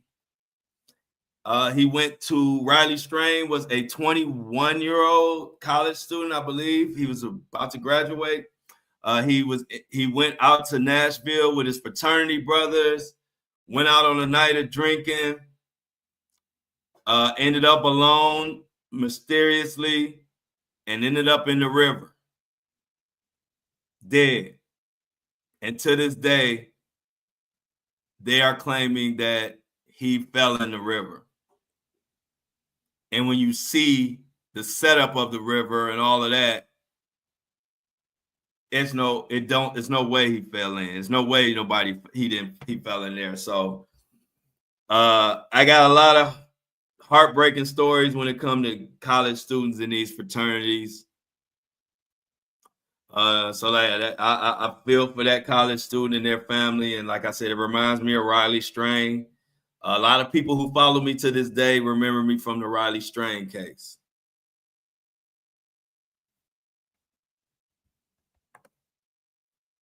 Amy says it reminds her of Tucker Hips. That Clemson, same thing happened around the same time that Watson went there. I'm assuming we're talking about Deshaun Watson. Yeah, hazing needs to be outlawed. And I know my fraternity and sorority people will be mad at me for saying that, but it's just too much. It's just too much. What else we got on it? What else we got that didn't happen? Union County, North Carolina. So I see Monroe, North Carolina, Union County, North Carolina, whichever. I don't know which is which, but it's definitely unfortunate. Who else we got in here today? Yeah, y'all. So tomorrow starts my birthday week because tomorrow's March 1st, but I'll be off, so I won't see y'all until. Hold on. No. Hold on. Okay, so tomorrow's March 1st, 2nd, so the 3rd. So we'll reconvene March 3rd on my birthday week, y'all. It's going down. You know, we're gonna have to party.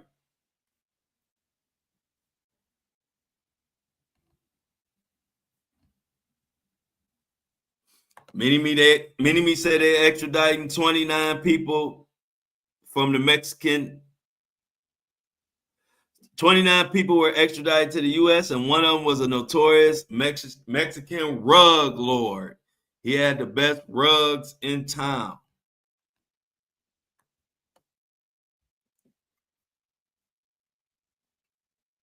This news is hard to keep up with, y'all. There's so much craziness going on these days.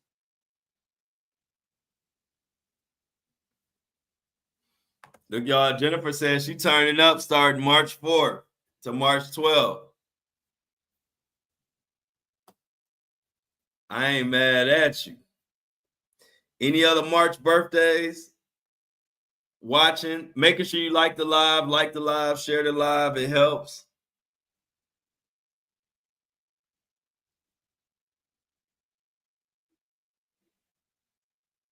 Okay. Oh, look, Me is March 29th, y'all.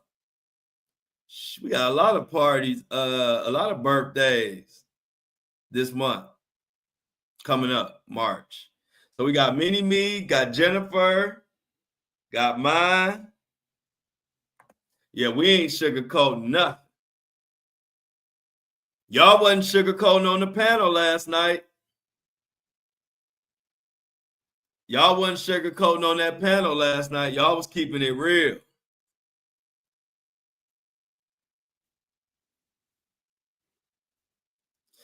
So Nadreema and everybody on the panel,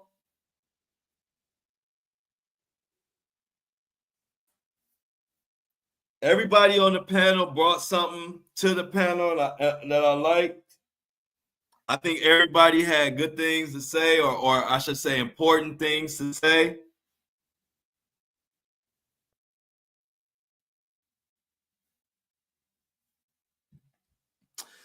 So what's for lunch today, y'all? What's for lunch today, y'all? Is it, oh man, I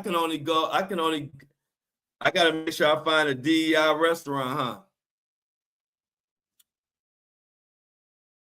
Somebody supporting DEI. Somebody got to support DEI.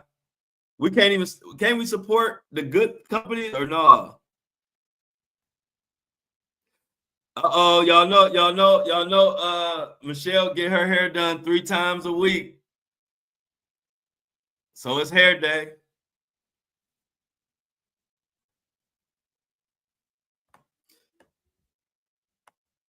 So on Blackout Day, you can't support companies who support DEI. Because my friend my friend who supports DEI, today's his grand opening. Today is my friend's grand opening. He's from Trinidad. He's one of us, meaning he's part of the Flow community. His restaurant, his grand opening is today. He supports DEI. So am I supposed to boycott him too? I got you. See, Jennifer said you can, but use cash. Got it. That makes sense. Pisces Nation for sure. Got you. So it's no DoorDash, no McDonald's, no credit, no debit, no gas, no Amazon. That's easy. Y'all got it? Announcement from Lauren. No DoorDash, amongst other things, because there's other ones, but these are the main ones that a lot of people use. So no DoorDash, no McDonald's, no credit, no debit cards, no gas, no Amazon.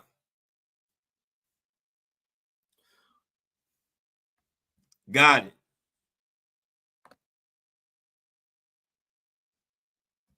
So wait a minute. Y'all can't even support me? Am I blacked out too?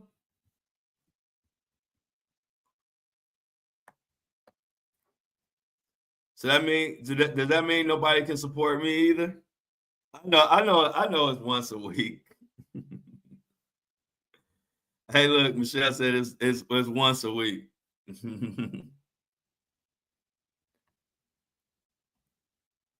Michelle, keep that. Back in the day, my mom and them used to call that keeping their hair popped. They're like, I keep my hair popped. They get their hair done all the time. They be like, I keep my hair popped. That's a Cleveland. I think that's a Cleveland word.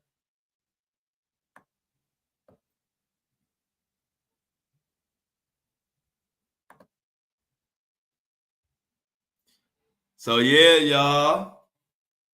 Man, I'm glad it's the weekend. I'm about to rest and relax. I think I'm gonna listen to y'all. I'm gonna listen to y'all panel. I'm gonna listen to y'all panel tonight. Even though I was listening last night, but I'm gonna listen. I'm gonna listen again.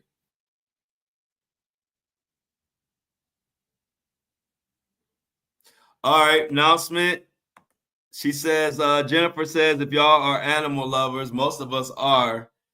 Chewy supports DEI. Had to look it up because they keep my babies well fed and cared for. Yeah, I like the Chewy stuff too.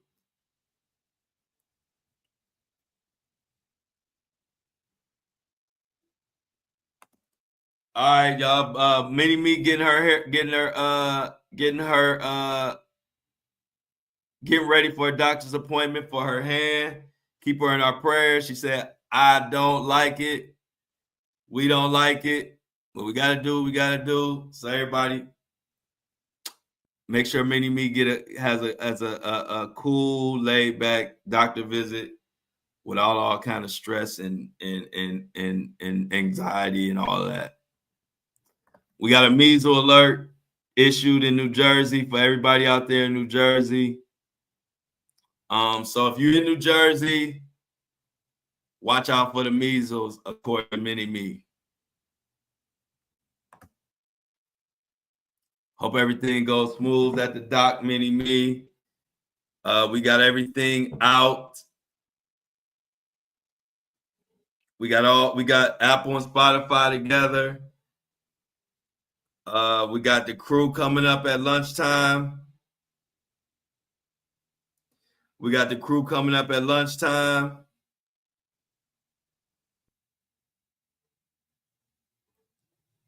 All right, I see your message, Michelle, about the ticker. I appreciate it. And you gave it to me very early. I remembered everything except for that today is for the ticker. So I appreciate y'all reminding me. Y'all keep me on my toes, even though y'all missed the upload today. But y'all normally don't miss, so you get one. Y'all can miss one every now and then.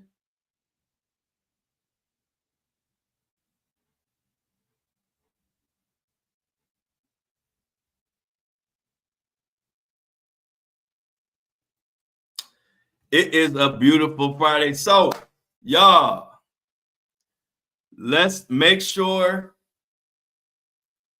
everybody stays safe this weekend. I'm sure I'm going to see you at lunch, but if I don't, I want to make sure everybody has a great weekend. Stay safe.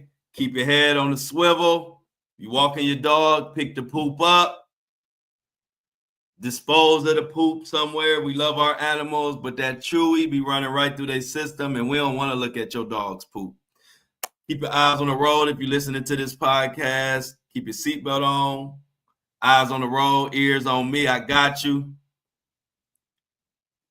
Other than that, y'all, never boycott a friend. I like that. We got my dog, my son. It's my son's dog, but of course it's the family's dog. We have a Boston Terrier. That we have raised, and really I can say my son has took care of that dog from day one. But I bought my son that dog in 2019 as a newborn. Maybe it was 6 weeks old or something. And we've had that Boston Terrier. His name is Juice. And we've had that Boston Terrier since a baby pup at 2019. That is my son's best friend. Sometimes I feel like my son loved that dog more than his parents. So shout out to Juice. Juice's birthday is September 23rd. It's just ironic that both of my son's birthday is May 23rd and his dog's birthday is September 23rd. We've always had real birthdays for him with birthdays and candles, and he get to eat the cake. And Juice, and I'm sure just like y'all dogs, has been raised like a human his whole life. So we love Juice. Juice can be bad, and you can't really take Juice to the dog park with all the other dogs because he gets so excited he don't know how to relax. But we love our Juice.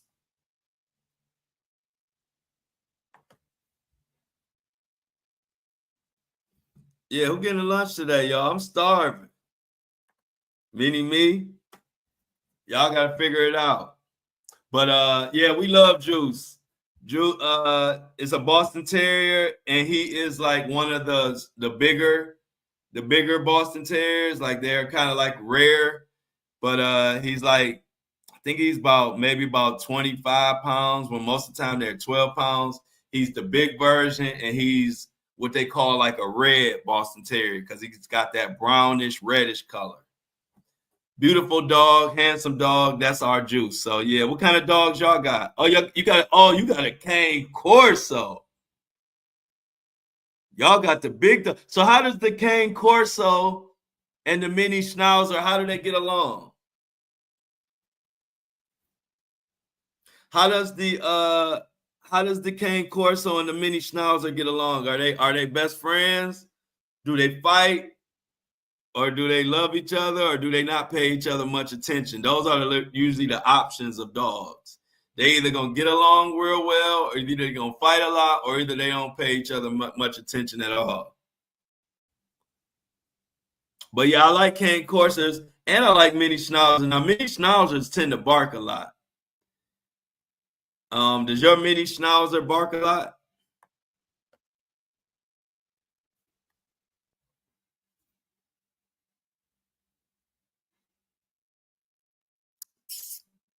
So look out, y'all. They trying to plan a day next week for another panel. Stay tuned. It's gonna be, hey y'all, it's gonna be so much. See, this panel, we were just warming up, but it's about to be so much crazy breaking news. Y'all gonna really be wanting to get in a panel at night. Oh, okay. Hey, Kobe got a black pit named Onyx. That's what's up. How long you had him?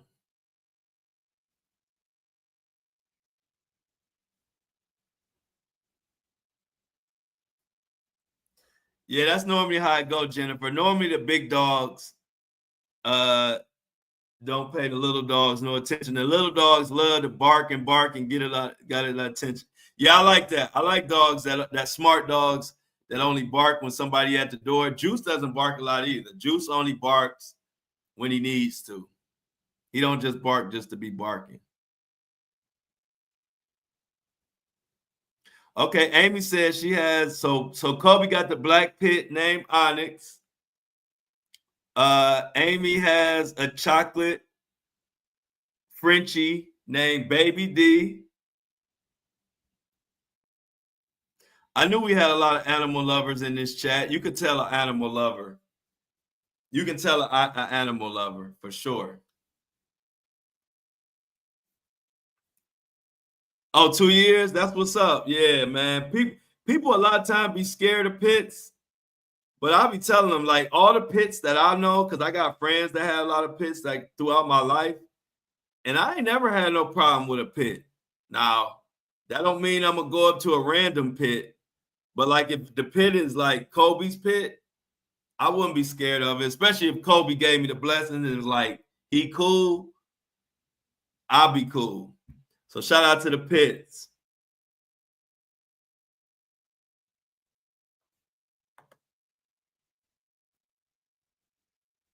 She eats all the snacks. Yeah, exactly. Yeah, pits are big babies. People think all pits are just ferocious killers and this and that, but I don't think so. I think sometimes pits get a bad rap.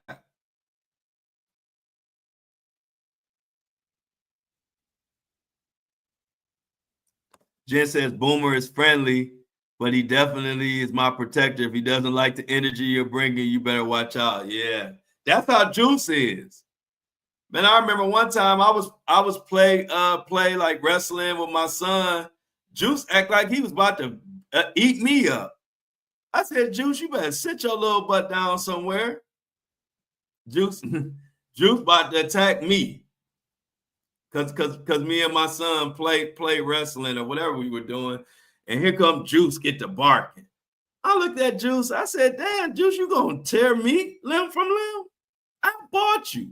I had to drive 3-4 hours to go pick up Juice, the Boston Terrier. And I had just 2019, I hadn't had that Tesla maybe a year. I had the all white big boy Tesla. So I put Juice in the interior to my Tesla was all white. So I had to put Juice on the floor and pray that he didn't jump up and run around and pee and boo-boo or whatever. So I had Juice on the floor, wrapped in a towel, or not wrapped in a towel, but like a towel under him.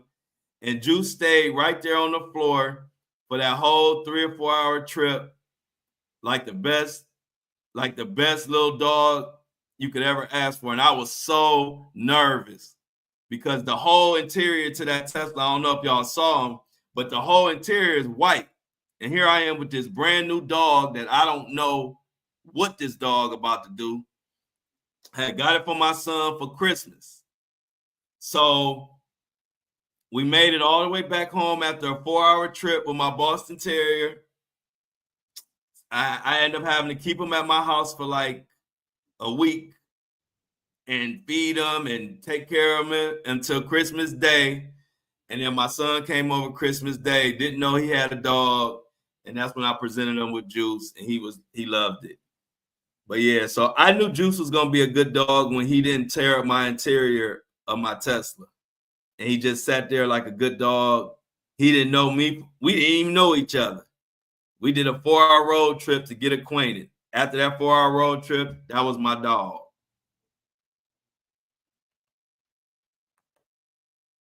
Yeah, Juice was about to tear my ankles up. And yes, dogs are great at reading energy. You are correct. She says a Shih Tzu is tougher than my lab. I believe it. Amy says it took my husband 3 years to figure out why I called him Suge. He is 6'5" and a door frame big, and the farm boy had no idea what I was talking about. Yeah, that sounds like Suge. But yeah, y'all, I'm about to get up out of here. I appreciate y'all. See y'all at lunch for those that can make it. For those that can't, next time I see y'all will be Monday morning, and I will be celebrating my birthday week. Let's get the we outs. I'm gonna hit the outro music. It's Friday. Friday. It is Friday. TGIF. Enjoy your weekend. The flow. No filter. Let's go. And when I close the video, please like and share it. When I close out, please come back and comment. Tell me what you thought about the show. Leave some comments on the YouTube. Other than that, much love. See y'all at lunch, baby.